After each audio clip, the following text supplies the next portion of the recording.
कैसे हो मेरे प्यारे दोस्तों। आपका स्वागत है आपके अपने पसंदीदा चैनल द रियल स्टोरी पर। आज हम आपके लिए एक ऐसी कहानी लेकर आए हैं जो आपके रोंगटे खड़े कर देगी और आपके दिल की धड़कनों को तेज कर देगी। यह कहानी एक ऐसी सच्चाई पर आधारित है जिसे सुनने के बाद आप शायद अकेले बाहर जाने से डरेंगे।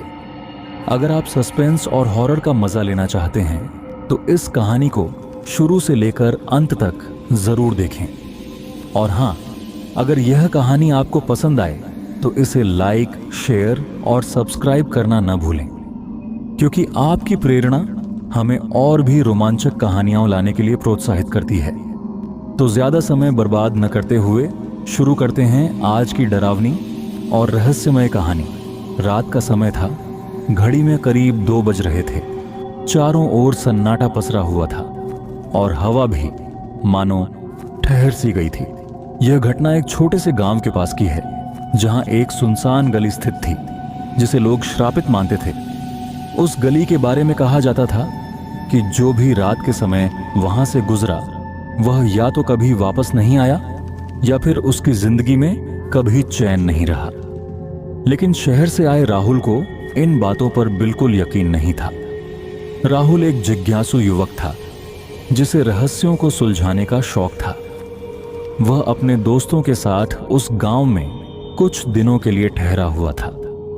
राहुल ने उस गली के बारे में गांव के बुजुर्गों से सुना था और उसने तय किया कि वह खुद जाकर उस जगह का रहस्य जानने की कोशिश करेगा। उसके दोस्तों ने उसे बहुत समझाने की कोशिश की कि वह ऐसी गलती न करे, लेकिन राहुल ने उनकी एक न सुनी। उसने अपनी टॉर्च उठाई और अकेले ही उस गली की ओर चल पड़ा। रास्ता घने पेड़ों और झाड़ियों से घिरा हुआ था। चारों ओर घुप अंधेरा था और सिर्फ उसके कदमों की आवाज सुनाई दे रही थी। राहुल ने जैसे ही गली में कदम रखा, उसे ऐसा लगा जैसे कोई उसके पीछे चल रहा हो। उसने मुड़कर देखा, लेकिन वहां कोई नहीं था। उसने इसे अपनी कल्पना समझा और आगे बढ़ गया। गली के बीच में उसे एक पुराना टूटा फूटा घर दिखाई दिया। यह वही घर था जिसके बारे में गांव के लोग कहते थे कि वहां तांत्रिक रहा करता था। राहुल ने घर के पास पहुंचकर उसे देखने की कोशिश की। दरवाजा थोड़ा खुला हुआ था और अंदर से ठंडी हवा आ रही थी। राहुल ने हिम्मत करके दरवाजे को धक्का दिया और अंदर दाखिल हो गया। अंदर अंधेरा था और सिर्फ उसकी टॉर्च की रोशनी से रास्ता दिख रहा था। दीवारों पर अजीब अजीब से निशान बने हुए थे, जैसे किसी ने खून से कुछ लिखा हो।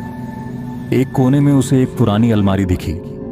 उसने अलमारी खोलने की कोशिश की, लेकिन वह बंद थी। जैसे ही उसने अलमारी को थोड़ा और जोर से खींचा, अचानक से एक जोर की आवाज हुई और अलमारी अपने आप खुल गई।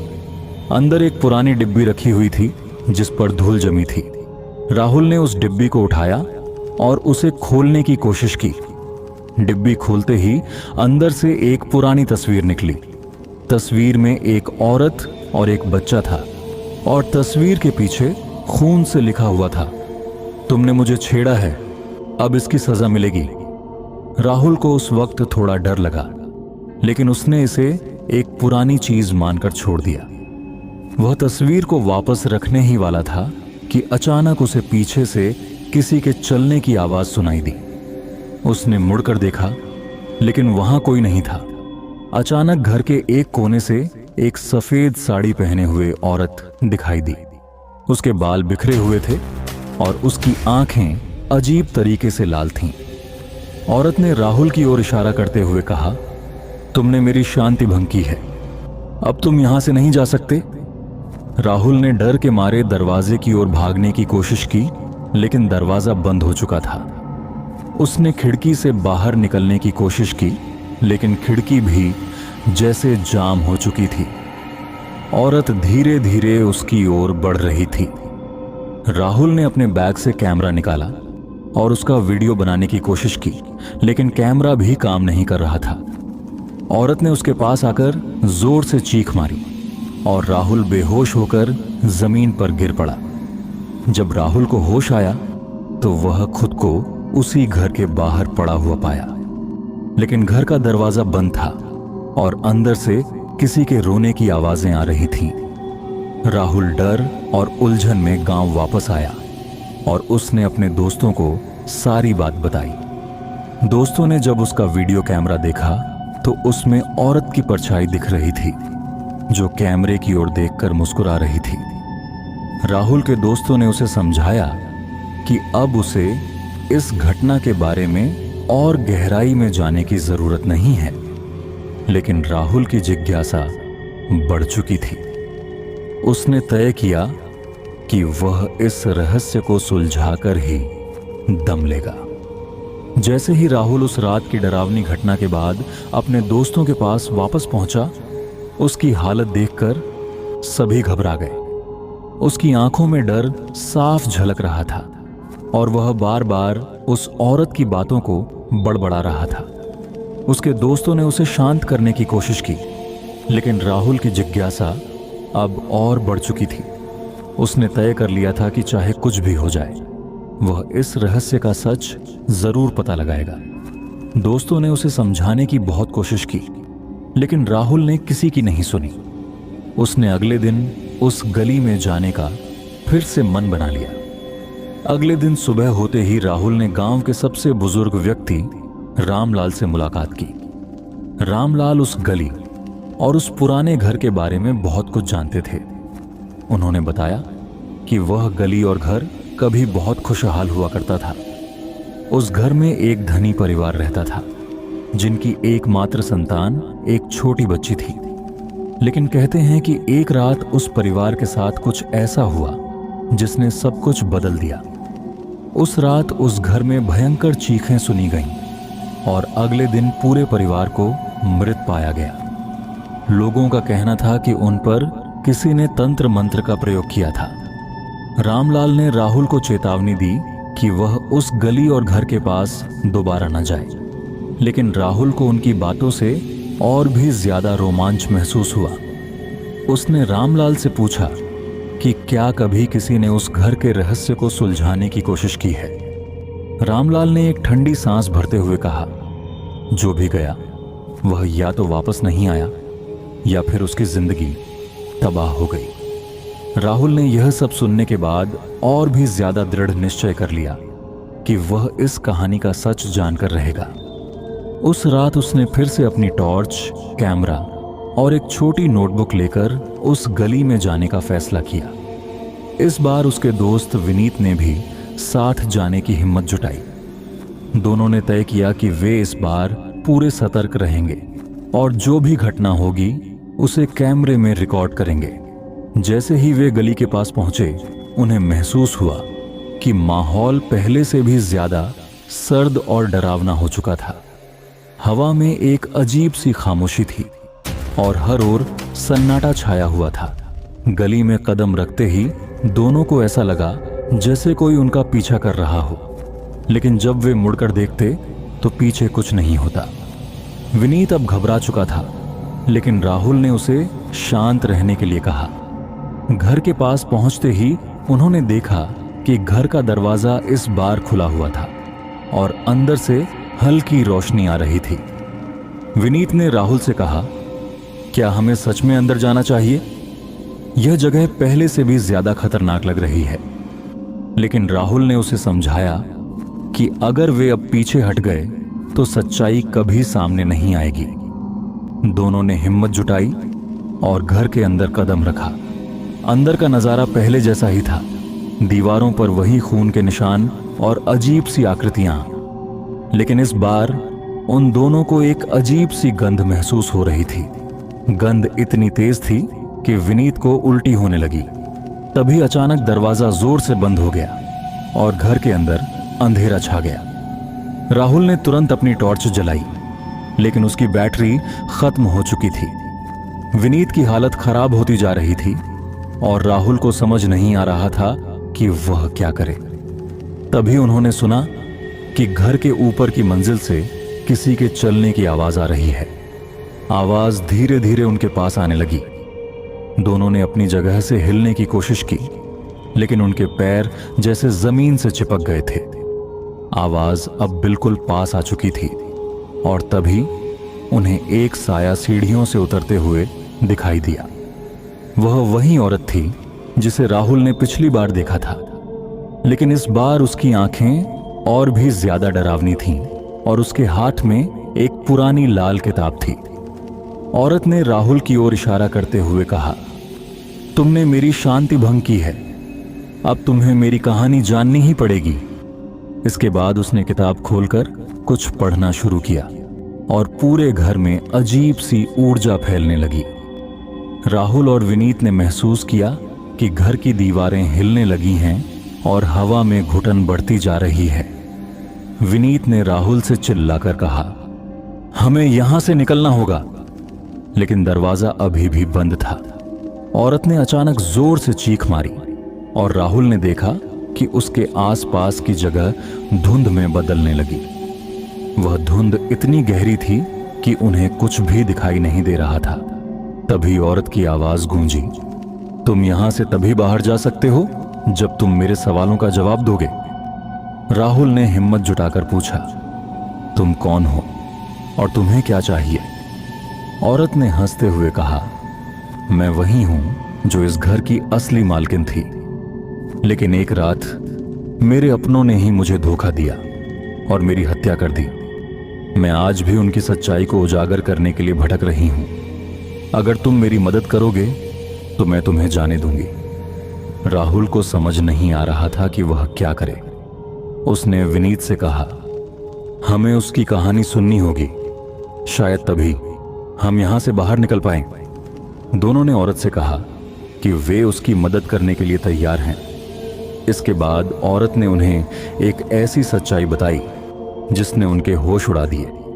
राहुल और विनीत ने खुद को उस रहस्यमय औरत की बातों को सुनने के लिए तैयार किया, क्योंकि अब उनके पास और कोई चारा नहीं था। औरत ने गहरी सांस लेते हुए अपनी कहानी शुरू की। उसकी आवाज में ऐसा दर्द था जो किसी की भी रूह को झकझोर कर रख दे। उसने कहा, मेरा नाम सुमित्रा था। यह घर कभी मेरा था। मैं अपने पति और छोटे बेटे के साथ यहां रहती थी। हमारा जीवन बहुत खुशहाल था, लेकिन मेरी जिंदगी एक रात में खत्म हो गई। राहुल और विनीत ने ध्यान से उसकी बातें सुनी।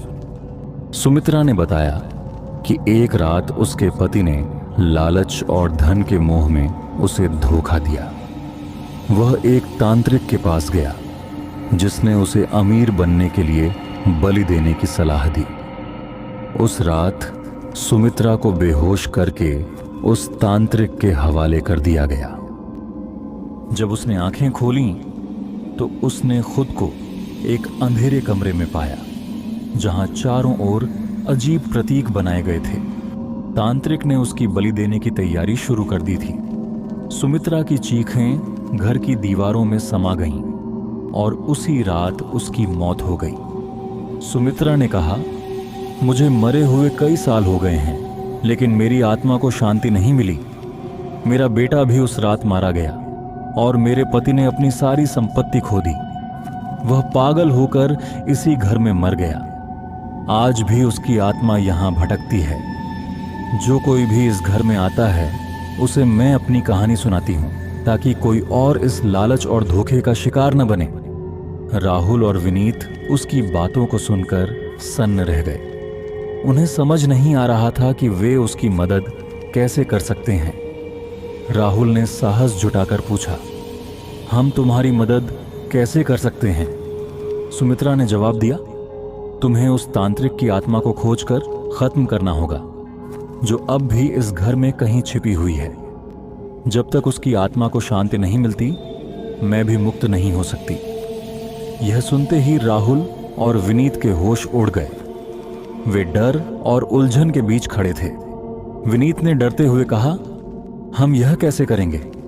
हम इंसान हैं और तुम आत्माओं के बारे में बात कर रही हो। सुमित्रा ने उन्हें एक पुरानी लाल किताब दी जो उसी तांत्रिक की थी। उसने कहा, इस किताब में वह मंत्र है जिससे उसकी आत्मा को मुक्त किया जा सकता है, लेकिन याद रखना, अगर तुमने कोई गलती की तो उसकी शक्ति तुम्हें खत्म कर सकती है। दोनों ने हिम्मत जुटाई और उस किताब को पढ़ने की कोशिश की। किताब के पन्ने पुराने और धूल भरे थे, लेकिन उनमें लिखे शब्द बेहद अजीब और डरावने थे। जैसे ही उन्होंने मंत्र पढ़ना शुरू किया, पूरे घर में अजीब सी हरकतें होने लगीं। दीवारें हिलने लगीं और हवा में किसी के रोने और चीखने की आवाजें गूंजने लगीं।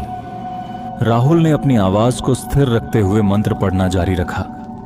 तभी एक कोने से धुआं उठने लगा और उसमें एक साया बनता दिखा। यह वही तांत्रिक था जिसने सुमित्रा की बलि दी थी। उसकी आंखें लाल थीं और उसके चेहरे पर क्रूरता साफ झलक रही थी। उसने राहुल और विनीत की ओर गुस्से से देखा और चिल्लाया, तुमने मुझे जगाने की हिम्मत कैसे की? अब तुम दोनों मेरी शक्ति का सामना करने के लिए तैयार हो जाओ। राहुल और विनीत ने डरते हुए भी मंत्र पढ़ना जारी रखा। तांत्रिक ने अपने हाथ उठाए और हवा में अचानक जोर का तूफान सा उठ खड़ा हुआ। चारों ओर चीजें इधर उधर उड़ने लगीं। विनीत ने राहुल से कहा, हम यह नहीं कर पाएंगे, यह हमारी ताकत से बाहर है। लेकिन राहुल ने उसे शांत किया और कहा, अगर हम इसे रोक नहीं पाए तो यह और भी ज्यादा खतरनाक हो जाएगा। हमें यह करना होगा। राहुल ने मंत्र को तेज आवाज में पढ़ना शुरू किया और तांत्रिक धीरे धीरे कमजोर पड़ने लगा। चीखें तेज होती गईं, लेकिन उसके शरीर का आकार छोटा होने लगा। आखिरकार वह पूरी तरह धुएं में बदल गया और गायब हो गया। पूरे घर में अचानक शांति छा गई। सुमित्रा की आवाज गूंजी, तुमने जो किया है उसके लिए मैं तुम्हारा धन्यवाद करती हूं। अब मैं और मेरा बेटा मुक्त हो सकते हैं। राहुल और विनीत ने राहत की सांस ली, लेकिन तभी उन्हें महसूस हुआ कि घर का माहौल अब भी पूरी तरह सामान्य नहीं था। घर के दरवाजे खुल चुके थे और वे बाहर निकलने के लिए तैयार हो गए। लेकिन जैसे ही वे दरवाजे के पास पहुंचे, उन्हें पीछे से किसी के हंसने की आवाज सुनाई दी। उन्होंने पलटकर देखा तो वही तांत्रिक फिर से खड़ा था और इस बार उसकी शक्ल पहले से भी ज्यादा भयानक थी। तो दोस्तों, क्या राहुल और विनीत इस खतरनाक तांत्रिक से बच पाएंगे? क्या सुमित्रा की आत्मा को वाकई शांति मिल गई, या यह सिर्फ एक शुरुआत थी? अगर आपको यह कहानी पसंद आई हो तो इसे लाइक, शेयर और सब्सक्राइब करना ना भूलें। अगले भाग में जानेंगे इस खौफनाक और रहस्यमय कहानी का आगे का सच। जुड़े रहिए, क्योंकि आगे और भी खतरनाक मोड़ आने वाले हैं।